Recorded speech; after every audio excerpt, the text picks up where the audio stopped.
하나님 말씀 함께 보겠습니다. 말라기서 2장 1절부터 4절까지 말씀입니다. 구약성경 마지막 말라기 2장 1절부터 4절까지입니다. 함께 봉독하시겠습니다. 너희 제사장들아, 이제 너희에게 이같이 명령하노라.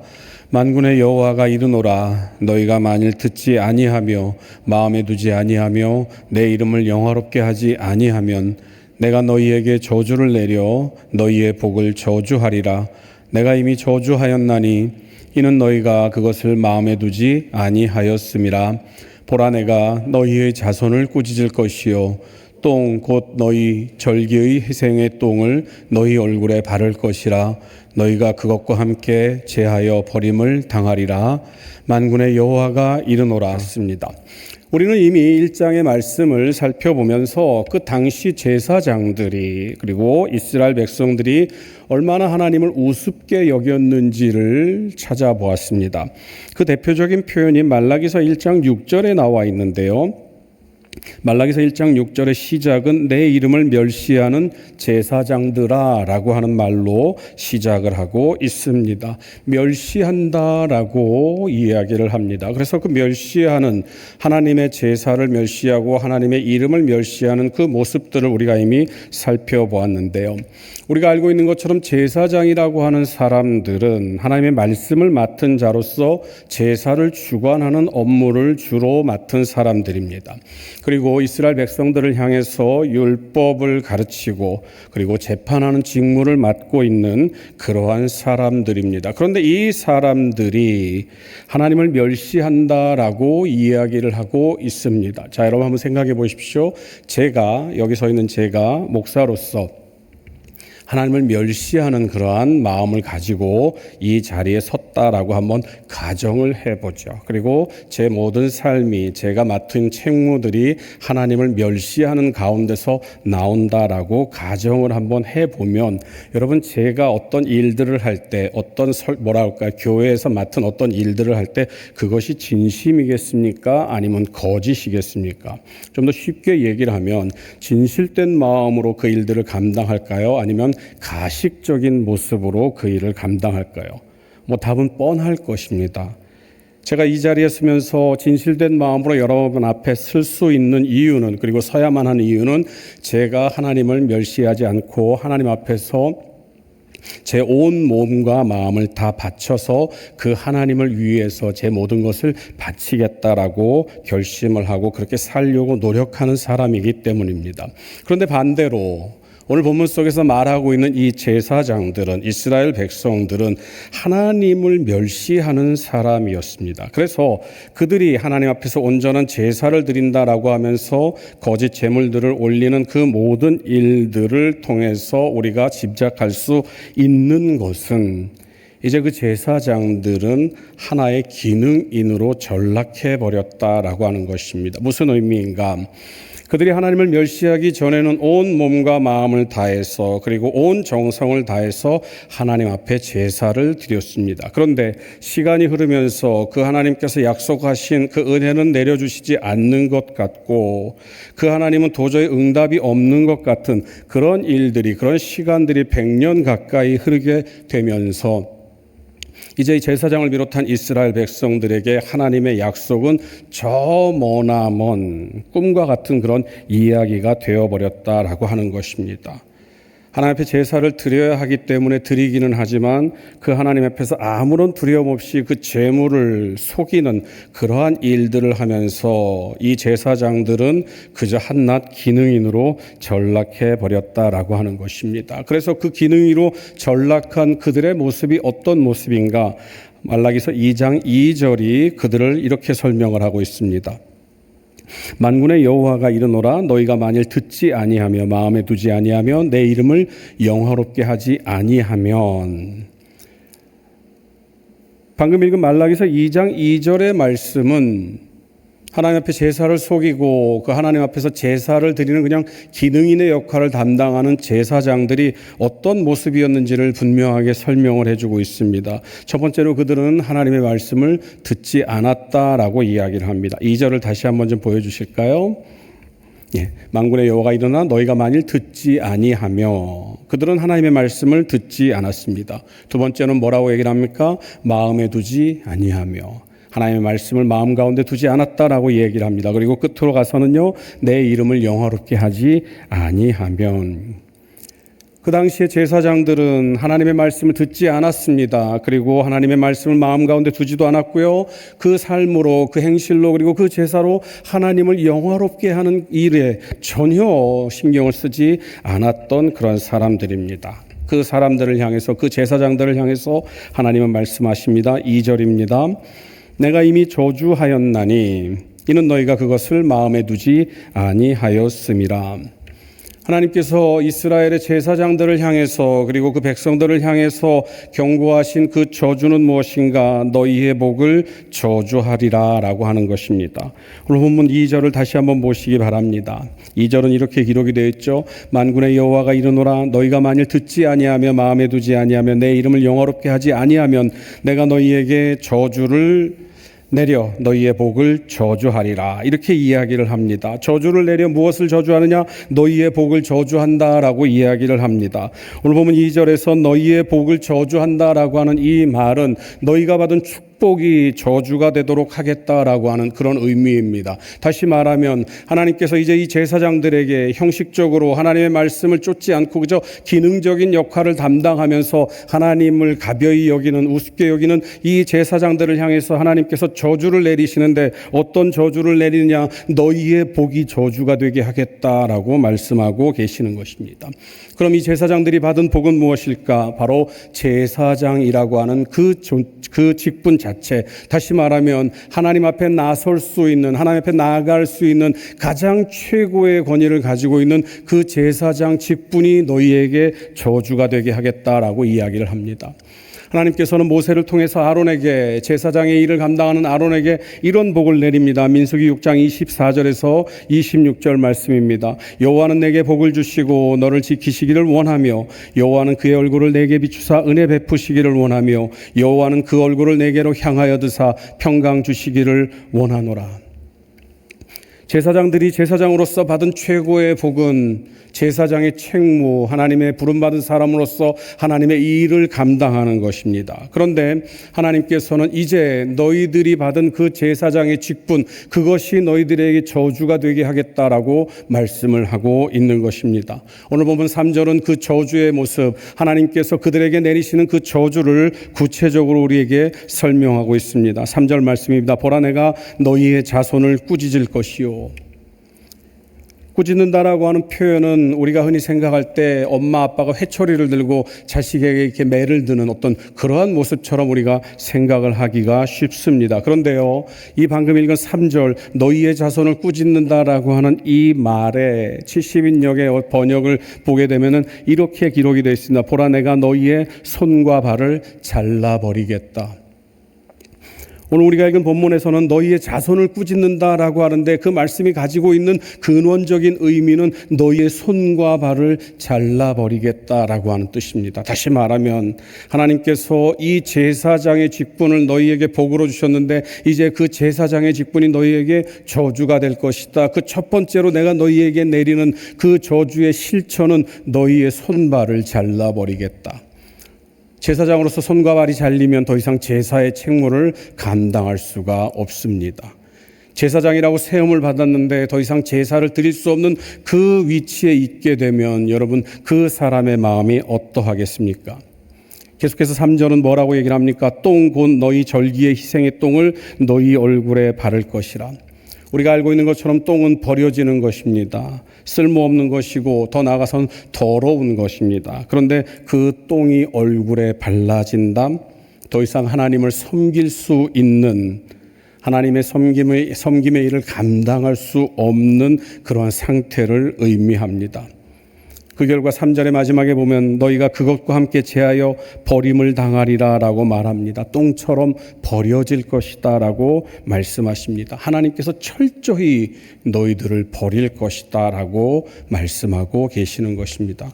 여러분, 하나님께 버림을 당한 일들이 있습니까? 우리는 하나님께 버림을 당한 적이 없습니다. 왜냐하면 하나님은 우리를 계속해서 붙잡고 계시기 때문이죠. 그런데 여러분, 우리가 그 버림당한다는 게 어떤 의미인지는 우리가 살아오면서 다 경험을 해봤습니다. 여러분, 아이들이 놀이를 하거나 여러분들도 그런 놀이를 하셨을 겁니다. 여러분, 깍두기라는 게 있습니다. 깍두기가 뭐죠? 이쪽 편도 저쪽 편도 못 가가지고 그냥 남은 아이입니다. 그래서 그 아이를 버리자니 좀 그렇고 해서 그러니까 그래 너 그럼 깍두기 해 그래갖고 이쪽 편에 가도 별 볼 일 없고 저쪽 편에 가도 별 볼 일 없습니다. 여러분, 혹시 깍두기 신세가 돼본 적 있으십니까? 저는 어렸을 때 깍두기 신세를 많이 경험해 봤습니다. 어렸을 때 뭐 숫기도 없고 그래가지고요, 뭐 제대로 말도 표현도 못하고 아마 그랬던 것 같습니다. 그러니까는요, 가위바위보를 합니다. 이쪽에 있는 형이 있고 저쪽에 다른 형이 있습니다. 그래서 가위바위보를 합니다. 그래갖고 얘가 똘똘하니까 나는 얘, 난 얘 하다 보면은 한 명이 남습니다. 그게 접니다. 그러면 여러분, 그때의 그 서름이 얼마나, 아무에게도 선택받지 못하고 아무에게도 택함을 받지 못해서 그냥 버려진, 그래서 그냥 쭈삣쭈삣 대다가 어느 때는 그냥 집으로 돌아오고, 그래도 그게 불쌍하면 이제 그럼 너 깍두기 해 그러면서 이제 어느 편에 갑니다. 그럼 또 그게 좋아가지고 그냥 또 거기서 또 막. 그런데 여러분, 우리가 사람에게 선택을 받지 못하고 사람에게 버림을 받아도 마음이 그렇게 서글프고 마음이 그렇게 불편한데, 여러분, 하나님께 버림을 받으면 어떨까요? 우리는 다윗 왕이라고 하는 사람을 잘 알고 있습니다. 다윗 왕은요, 참 많은 버림을 받았던 그런 사람입니다. 어렸을 때는요, 모든 형들이 다 집에서 그 아버지 이새와 함께 집에 머물러 있을 때 다윗은 혼자서 양을 치는 들판으로 나가 있었던 사람입니다. 오늘날 블레셋과의 전쟁에서 형들이 전쟁터에 나갔을 때 아버지가 다윗에게 형들에게 먹을 것을 싸주고 형들에게 가라고 이야기를 합니다. 그런데 그렇게 먹을 것을 싸 짊어지고 온 다윗을 향해서 형들은 비난을 합니다. 이 다윗이 성장을 해서 이제 왕의 사위가 됐습니다. 그런데 이 왕이, 사울 왕이 다윗을 죽이려고 쫓아다닙니다. 시간이 흘러 왕이 된 이후에는 아들 압살롬이 이 아버지를 죽이려고 쫓아다녔습니다. 그런데 여러분, 이 다윗이 어땠는 줄 아십니까? 시편 3편 6절에는요, 이런 말이 기록되어 있습니다. 천만인이 나를 애워싸 진친다 하여도 나는 두려워하지 아니하리이다. 수많은 사람들, 10,000,000명이 나를 둘러싼다 할지라도 나는 두려워하지 않겠습니다 라고 이야기를 합니다. 이 시편 3편은요, 다윗이 아들 압살롬을 피해서 지은 시입니다. 압살롬이 얼마나 급박하게 다윗을 쫓아왔던지 다윗은 정신없이 도망을 다녔습니다. 그런데 그 상황 속에서도 다윗은 말합니다. 수천만 명이 나를 둘러싼다 할지라도 나는 두렵지 않습니다. 다윗이 두려워한 유일한 것은 무엇인가? 하나님께 버림받는 것이었습니다. 시편 38편 21절은 이렇게 기록을 합니다. 여호와여 나를 버리지 마소서, 나의 하나님이여 나를 멀리하지 마소서. 하나님께 버림받는 것은 이런 것입니다. 다윗은 세상 모든 사람들에게 버림을 받아도 전혀 두렵지 않았습니다. 그러나 유일한 것은 하나님께 버림을 받는 것을 유일하게 두려워했다라고 이야기를 합니다. 그런데 그 하나님께 버림받는 것, 다윗이 그토록 치를 떨며 나는 정말 이것은 견딜 수 없습니다. 하나님 제발 나를 버리지 마십시오라고 하는 그 고백을, 그 선언을 오늘 말라기 선지자를 통해서 하나님이 이스라엘 백성들을 향해서, 그 제사장들을 향해서 말을 하고 있는 것입니다. 이제 내가 너희를 똥과 같이 버릴 것이다. 4절의 말씀을 보시기 바랍니다. 만군의 여호와가 이르노라 내가 이 명령을 너희에게 내린 것은 레위와 세운 나의 언약이 항상 있게 하려 함인 줄을 너희가 알리라. 말이 좀 어렵죠? 공동 번역을 제가 읽어드립니다. 만군의 여호와가 말한다. 그런 다음에야 내가 레위와 맺었던 계약이 폐기된 줄을 너희가 알 것이다. 레위와 맺었던 계약이 무엇입니까? 레위의 후손들이 이 제사장의 책무를, 성전에서 하나님을 수종드는 일들을 할 것이다. 그런데 하나님은 지금 그 제사장들을 향해서 손과 발을 다 잘라버리고 너희의 온몸이 똥칠이 되어서 너희들은 똥과 같이 버려질 것이다 라고 이야기를 합니다. 그러면서 너희들에게 내가 이전에 세웠던 그 레위와 세웠던 그 언약들이 다 폐기된 줄 이제 너희들은 깨닫게 될 것이다 라고 말을 하고 있는 것입니다. 앞서 제가 말씀드린 것처럼 우리는 모두 다 왕같은 제사장으로서 하나님 앞에 이 제사장과 똑같은 부름을 받은 사람입니다. 앞서 지난 시간에 저와 여러분들은 하나님의 제사를 드리는, 저와 여러분들이 하나님 앞에 예배를 드리는 것이 혹 이 제사장들이 재물을 속이면서 형식적으로 하나님께 제사를 드리면서 하나님 우리가 언제 하나님을 속였습니까? 하나님 우리의 제사를 받아주십시오라고 고백했던 그러한 예배를 드리고 있지 않은지를 한번 생각해 보자고 말씀을 드렸었습니다. 하나님은 만홀히 여김을, 업신여김을 당하지 않는 분이시기 때문에 우리가 어떤 형태로 제사를 드리든 어떤 형태로 예배를 드리든 하나님은 그것을 다 알고 계십니다. 그러면 오늘 이 시간 저와 여러분들은 하나님 앞에 제사를 드리는 하나님의 제사장으로서, 하나님 앞에 예배를 드리는 하나님의 백성으로서 과연 어떠한 예배를 드리고 있는가? 앞서 말씀드린 것처럼 그렇게 하나님 앞에 제사를 속이는 제사장들을 향해서 하나님은 그들이 받았던 가장 큰 축복, 그 제사장의 직무를 폐기시킨다라고 말씀을 하셨습니다. 그러면 이 자리에 있는 저와 여러분들은 어떻습니까? 저와 여러분들이 가지고 있는 가장 큰 축복을, 가장 큰 복을, 가장 은혜롭게 허락하신 그 은혜를 하나님께서는 우리에게 없애신다라고 말씀을 하고 계시는 것입니다.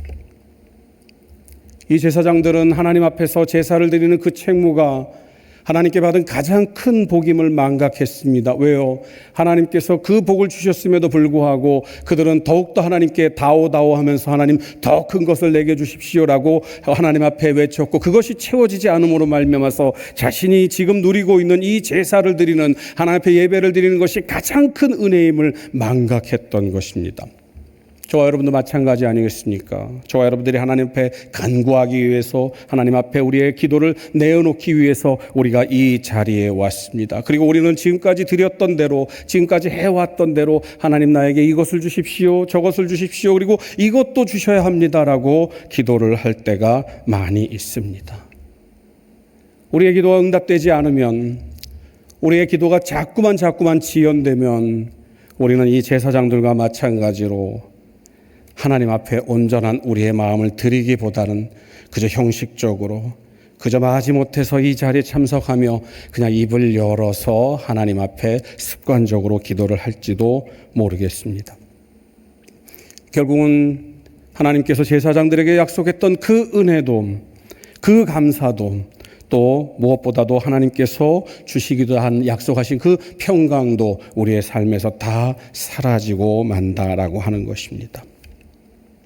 우리 삶의 자리에 담겨있는 하나님의 은혜, 제사장들이 제사를 드리는 것이 하나님의 가장 큰 은혜임을 잊어버렸을 때 하나님께서 그들이 받았던 모든 복을 앗아가신다고 말씀하셨던 것처럼 저와 여러분들도 제사장으로서 하나님 앞에 예배 드리는 자로서 이 예배에 있는 이 자리, 그리고 우리에게 허락되신 그 모든 삶이 하나님으로서 받은 은혜임을 잊게 되면 제사장들처럼 자신의 유익을 위해서 재물을 속인 그 모습, 다시 말하면 하나님이 아닌 것에서 우리의 삶의 의미를 찾으려고 노력하게 되는 것입니다.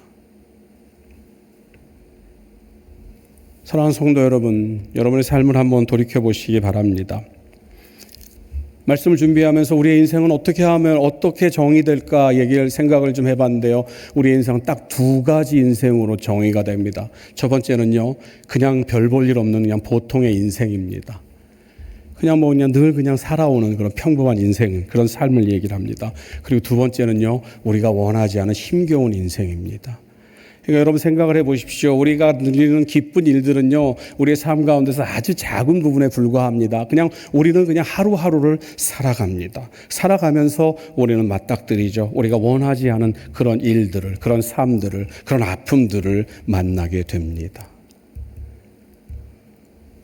평범한 일상, 지루한 일상, 그냥 의미 없이 지나가는 그런 일상, 그것이 과연 여러분 앞에서 정말 의미 없는 일상일까? 천만에요. 하나님께서 저와 여러분들에게 허락하신 그 모든 삶에서 의미 없는 삶은 아무것도 없습니다. 그럼 저와 여러분들이 원하지 않는 그 삶을 산다고 한번 가정을 해보죠. 원하지 않는 고통이 우리에게 찾아옵니다. 원하지 않는 슬픔이 우리에게 찾아옵니다. 갑작스럽게 몸이 약해지고 건강이 상하게 되는 그러한 상태를 우리가 만나게 됩니다. 우리가 전혀 원하지 않았고 바라지도 않았고 단 한 번도 간구하지도 않았던 그 삶이 우리 앞에 펼쳐집니다. 여러분, 그러면은 그 삶은 어떤 의미 있는 삶입니까? 여러분, 하나님께서 분명 우리에게 허락하신 그 섭리 가운데서 우리에게 허락된 삶이다라고 하는 것이죠. 말씀드린 것처럼 우리가 지루한 인생을 살건 아무 의미 없는 것처럼 하루하루를 살아가건 또 아니면 우리가 원하지 않는 극한의 슬픔, 극한의 어려움 가운데 처해 있다 하는 그러한 삶이건 그 어떤 삶도 우리 인생에서 의미 없는 삶은 아무것도 없다라고 하는 것입니다. 제사장들은 자신의 그 가장 최고의 복, 하나님 앞에 서서 하나님 앞에 수종되는 그런 제사의 책무를 아무 의미 없는 것으로 생각을 했고 그 일로 말미암아서 하나님께서는 그들에게서 하나님께서 허락하신 복을 앗아간다라고 말씀을 하셨습니다. 그리고 그들을 버린다라고 말씀을 하셨습니다. 그러면 저와 여러분들은 어떻게 해야겠습니까? 저와 여러분들이 살아가고 있는 이 삶 속에서 하나님, 도대체 나는 하나님을 발견할 수 없어요. 하나님의 뜻이 어디 있는지 알 수 없어요 라고 의문이 드는 그 삶 속에서 우리는 무엇을 발견해야 하겠습니까? 우리는 이 삶 속에서 여전히 우리와 함께하는 하나님의 은혜를 발견해야 한다라고 하는 것입니다. 사랑하는 성도 여러분, 우리는 우리 주변에서 아픔 가운데 있는 분들을 자주 보게 됩니다. 슬픔 가운데 있는 분들을 만나게 되고요. 여러분이 직접 그 당사자가 될 수도 있습니다. 그러나 중요한 사실은 그 모든 일들은 그리고 그 모든 일들 속에는 우리를 향하신 하나님의 뜻이 깃들어 있다라고 하는 것입니다. 그리고 그 하나님의 뜻은 우리가 원하건 원하지 않건 언제나 우리에게 은혜로 다가오는 삶이다라고 하는 것입니다.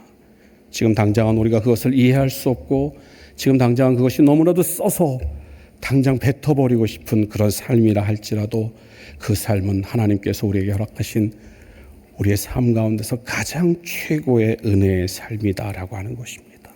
사랑하는 성도 여러분, 우리는 그 하나님의 은혜를 우리의 삶 속에서 발견해야 됩니다.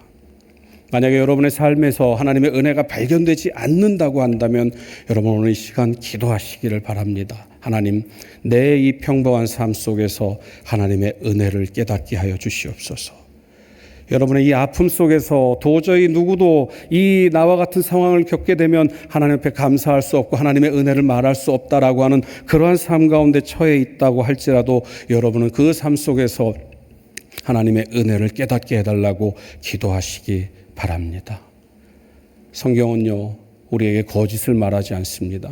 성경은 우리에게 진리를 말하고 그 진리의 말씀은 하나님께서 언제나 저와 여러분들과 함께 하시며 저와 여러분들에게 가장 좋은 것으로 함께 하신다라고 약속하고 있음을 우리는 믿어야 합니다. 사랑하는 성도 여러분, 오늘 이 시간 우리는 기도하기 위해서 모였습니다. 오늘 이 시간 우리는 하나님 앞에 우리의 소원을 간구하기 위해서 모였습니다. 여러분이 간구하는 그 소원은 무엇이었습니까? 하나님, 나에게 이것을 주십시오. 하나님, 나에게 이것을 주십시오. 하나님, 나는 이게 필요합니다. 여러분, 그 모든 것들도 다 하나님이 원하시는 기도일 것입니다. 그러나 오늘 이 시간 우리는 이 이스라엘의 제사장들을 보면서 다시 한번 우리의 기도의 방향을 바꾸기를 소원합니다. 하나님, 내 이 삶 속에서 하나님의 은혜를 발견하기를 원합니다. 하나님, 내 이 고통 속에서 하나님의 사랑을 발견하기를 원합니다. 하나님, 내 이 아픔 속에서 하나님이 나에게 허락하신 가장 좋은 것을 발견하기를 원합니다. 오늘 시간 우리는 정말 마음을 모아서 하나님의 은혜를 간구하는 귀한 시간이 되기를 간절히 소망합니다. 시간 우리가 기도할 때 하나님, 내 눈을 열어주시옵소서, 내 마음을 열어주시옵소서, 내 영안을 열어주시옵소서, 내 삶 속에 깃들어 있는 하나님의 은혜를 발견하고 그 은혜에 감사하는 내가 될 수 있게 해달라고 시간 간절히 기도하는 저와 여러분들이 되시기를 간절히 소망합니다.